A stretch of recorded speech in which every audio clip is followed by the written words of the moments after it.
A'udzubillahi minasyaitonirrajim. Bismillahirrahmanirrahim. Assalamualaikum warahmatullahi wabarakatuh. Alhamdulillahi rabbil alamin, alladzi bi ni'matihi tatimmus shalihat. Nahmaduhu wa nasta'inuhu wa nastaghfiruh wa natubu ilaihi taubatan nasuha.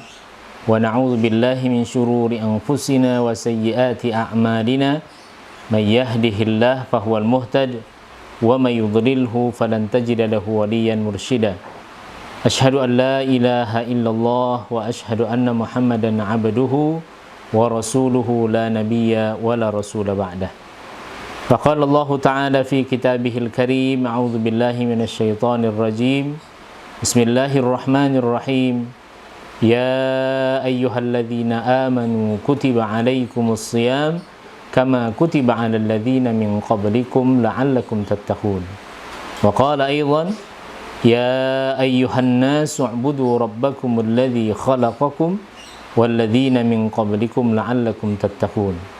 Wa qala Rasulullah sallallahu alaihi wasallam la yazalu lisanuka ratban min dzikrillah. Shadaqallahul azim wa shadaqa rasuluhun nabiyul karim. Saudaraku yang senantiasa dirahmati oleh Allah Subhanahu wa ta'ala, tidak henti-hentinya kita senantiasa bersyukur kepada Allah Subhanahu wa ta'ala atas segala nikmat yang Allah telah berikan kepada kita setiap menit, setiap detik.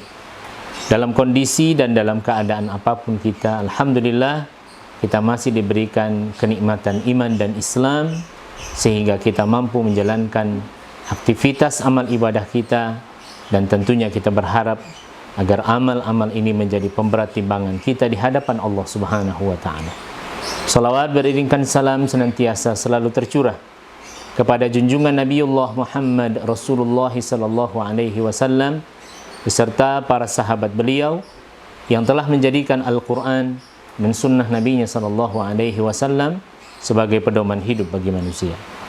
Saudaraku yang dirahmati oleh Allah Subhanahu wa ta'ala, satu buah hadis Nabi sallallahu alaihi wasallam yang diriwayatkan oleh Imam At-Tirmidzi disampaikan, haddatsana Suwaid ibn Nasr, akhbarana Ibn al-Mubarak, akhbarana Yahya bin Ubaidillah, qala sami'tu abi yaqulu sami'tu Aba Hurairah yaqulu qala Rasulullah sallallahu alaihi wasallam ma min ahadin yamutu illa nadima.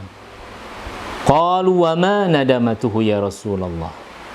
Qala in kana muhsinan nadima alla yakuna izdada wa in kana musian nadima alla yakuna naza'a. Qala Abu Isa hadha hadithun innama na'rifuhu min hadha al-wajh wa Yahya ibni Ubaidillah qad takallama fihi Syu'bah wa huwa Yahya ibni Ubaidillah ibni Mauhabin Madani. Telah menceritakan kepada kami Suwaid ibni Nasir, akhbarana Ibn al-Mubarak, telah mengabarkan kepada kami Ibn al-Mubarak, telah mengabarkan kepada kami Yahya bin Ubaidillah. Qala, dia berkata, sami'tu abi, saya mendengar bapak saya berkata, aku mendengar Abu Hurairah berkata bahwasanya Rasulullah sallallahu alaihi wasallam pernah bersabda, ma min ahadin yamutu illa nadima, tidaklah seorang meninggal dunia kecuali dia merasakan penyesalan. Ma min ahadin yamutu illa nadima, tidaklah pada diri atau setiap manusia yang mati atau meninggal dunia illa nadima, kecuali mereka akan merasakan penyesalan. Qalu, lalu kemudian para sahabat bertanya kepada Nabi sallallahu alaihi wasallam, wa ma nadamatuhu ya Rasulullah? Apa yang menyebabkan orang atau setiap jiwa yang kemudian meninggal dunia maka menyesal kemudian? Wa ma nadamatuhu ya Rasulullah? Apa yang menyebabkan mereka merasakan penyesalan ketika mereka meninggal dunia? Qala, dikatakan oleh Nabi sallallahu alaihi wasallam, in kana muhsinan nadima alla yakuna zdada. Ketika yang meninggal ini adalah orang yang muhsin, orang yang baik, orang yang hari-harinya menghiaskan kehidupannya dalam amal soleh dan amal kebaikan. Mereka akan merasakan penyesalan. Alla yakuna izdada. Kenapa tidak ditambah kuantitas dan kualitas amal ibadah yang mereka lakukan? Kata muhsin, kita teringat dengan satu buah hadis Nabi sallallahu alaihi wasallam, bainama nahnu julusun inda Rasulillah sallallahu alaihi wasallam dzata yaumin. Satu hadis yang diriwayatkan oleh Abu Hafsin Umar ibn al-Khattab radhiyallahu anhu, bainama nahnu julusun inda Rasulillah sallallahu alaihi wasallam. Ketika kami sedang duduk-duduk bersama dengan Nabi sallallahu alaihi wasallam dzata yaumin, pada suatu hari, idh tala'a alaina rajulun syadidu bayadi thiyab. Datang kepada kami rajulun, seorang laki-laki dewasa, syadidu bayadi thiyab, yang digambarkan dalam hadis ini ciri-cirinya. Yang pertama adalah syadid bayadi thiyab, pakaiannya itu putih luar biasa. Syadidu sawadi sya'r, rambutnya itu hitam pekat.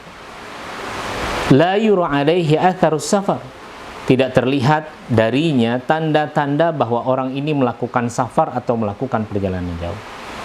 Saudaraku yang dirahmati oleh Allah Subhanahu wa taala, biasanya kalau kita melakukan safar atau perjalanan yang jauh, maka terlihat wajahnya, kemudian pakaiannya mungkin tidak rapih lagi, lalu kemudian wajahnya mungkin kusam, terlihat kelelahannya. Tetapi laki-laki ini yang digambarkan oleh Umar bin al-Khattab, tidak terlihat darinya tanda bahwa orang ini melakukan safar. Pakaiannya putih luar biasa, rambutnya hitam rapih luar biasa.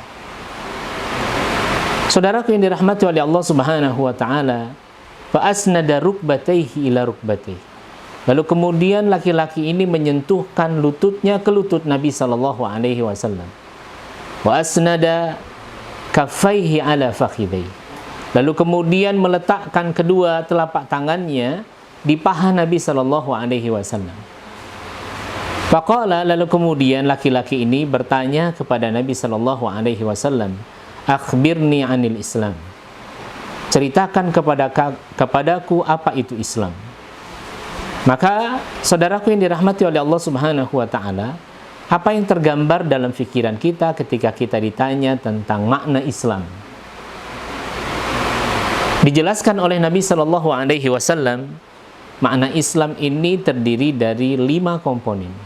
Yang pertama, syahadatu an la ilaha illallah wa anna Muhammadar Rasulullah. Bersaksi bahwa tidak ada ilah kecuali Allah Subhanahu wa taala dan Nabi Muhammad sallallahu alaihi wasallam sebagai rasul utusan Allah. Maka ini menjadi pondasi awal. Ketika seorang sudah bersyahadat, maka baru kemudian ada kewajiban bagi dirinya. Kalau orang baru masuk Islam disebut dengan mu'allaf, maka kemudian setelah itu mukallaf, orang yang dibebankan kepadanya syariat Allah Subhanahu wa taala. Maka kemudian ada kewajiban iqamis shalah, ita'iz zakah, siyam Ramadan, wa hajjul bait man istata'a ilaihi sabila. Lalu kemudian orang ini membenarkan apa yang diucapkan oleh Nabi sallallahu alaihi wasallam. Sampai-sampai kemudian Umar bin Khattab merasa terheran-heran bersama dengan para sahabat. Yas'aluhu wa yusaddiquhu. Dia bertanya dan kemudian dia membenarkannya. Lalu kemudian ditanya tentang makna iman. Al-iman, iman kepada Allah, iman kepada kitab, iman kepada Rasul, sampai kepada iman kepada takdir Allah Subhanahu wa taala, khairihi wa syarrihi. Takdir yang baik ataupun buruk. Maka kemudian laki-laki ini berkata, "Shadaqta, engkau benar." Sampai kemudian ditanya tentang makna ihsan. Apa itu ihsan? Al-ihsanu an ta'budallaha ka'annaka tarahu fa illam takun tarahu fa innahu yaraka. Yang dimaksud dengan ihsan itu adalah ketika engkau melaksanakan ibadah kepada Allah Subhanahu wa taala seolah-olah engkau melihat Allah. Fa Fa illam takun tarahu, ketika engkau merasa bahwa engkau belum pada fase melihat Allah Subhanahu wa taala. Ketika engkau beramal, maka seolah-olah engkau dilihat oleh Allah Subhanahu wa taala. Maka orang yang muhsin adalah orang yang hari-harinya dihiasi amal-amal ibadah, amal-amal kebaikan, dan tanpa ada paksaan. Dia lakukan itu atas dasar kesadarannya sendiri. Tetapi orang seperti ini, kata Nabi Shallallahu Alaihi Wasallam, pun merasakan penyesalan. Apa yang disesalkan? Alla yakuna zdada. Kenapa amal ibadah yang dia lakukan tidak dilakukan secara totalitas, tidak ditambah kuantitasnya, jumlahnya, apalagi kualitasnya? Maka penyesalan yang dirasakan oleh orang yang muhsin adalah mengapa mereka tidak menambah kuantitas dan kualitas amal ibadah yang mereka kerjakan. Dan kemudian yang terakhir adalah ingkana musian. Ketika orang ini adalah orang yang senantiasa melakukan perbuatan maksiat, perbuatan jahat, perbuatan buruk, nadima, dia juga menyesal. Dan tentunya penyesalan pada dirinya adalah alla yakuna naza'a. Kenapa sepanjang hidup mereka tidak totalitas, tidak sekuat tenaga untuk menjaga dirinya, menghindarkan dirinya dari perbuatan-perbuatan yang dilarang dan diharamkan oleh Allah Subhanahu wa taala. Maka saudaraku yang dirahmati oleh Allah Subhanahu wa taala, ibadah Ramadan, ibadah yang penuh dengan kemuliaan, ibadah yang penuh dengan keutamaan, ibadah yang penuh dengan keberkahan. Maka seyogyanya hadis ini menjadi pemicu penyemangat pada diri kita untuk terus melakukan amal soleh sepanjang hidup kita, meningkatkan amal ibadah itu secara kualitas dan kuantitasnya, sambil kemudian juga kita berharap, berusaha untuk menghindarkan diri kita dari segala hal yang dilarang oleh Allah Subhanahu wa taala. Semoga Allah Subhanahu wa taala membimbing kita untuk melakukan amal ibadah, dan tentunya di atas landasan iman kepada Allah Subhanahu wa taala, dan semoga amal ibadah yang kita lakukan di bulan Ramadan ini menjadi pemberat timbangan kita, menjadi wasilah bagi kita untuk memudahkan langkah kita menuju surga Allah Subhanahu wa taala. Demikian, hadanallah wa iyyakum ajmain. Assalamualaikum warahmatullahi wabarakatuh.